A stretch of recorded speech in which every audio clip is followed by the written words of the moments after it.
ഇറങ്ങാറായില്ലേ collector sir? പിന്നെ ഇറങ്ങാറായല്ലോ. എന്റെ ഫാക്ടറിക്കെതിരെ report ചെയ്തരുത് നിന്നോട് പറഞ്ഞതല്ല. റിപ്പോർട്ട് ചെയ്ത് ഈ മഷി ഉണങ്ങുന്ന മുന്നേ അടിച്ചു കിട്ടിയില്ലേ സസ്പെൻഷൻ. പിന്നെ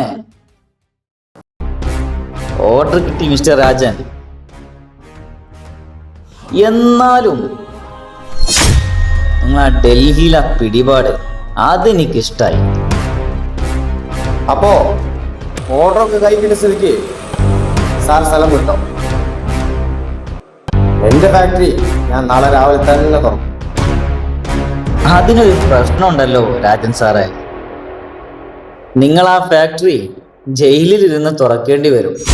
ഈ സസ്പെൻഷൻ ഓർഡർ എനിക്ക് കിട്ടുന്നതിന് തൊട്ട് മുന്നേ ഞാൻ തൻ്റെ ഫാക്ടറിയിൽ നടക്കുന്ന എല്ലാ കള്ളപ്പരിപാടികളുടെയും ഫയൽ ഞാനങ്ങ് ഈടിക്ക് കൊണ്ടുകൊടുത്തിരുന്നു. കണ്ണുണ്ടെങ്കിൽ വായിച്ചു നോക്കിക്കോ. മിസ്റ്റർ രാജൻ,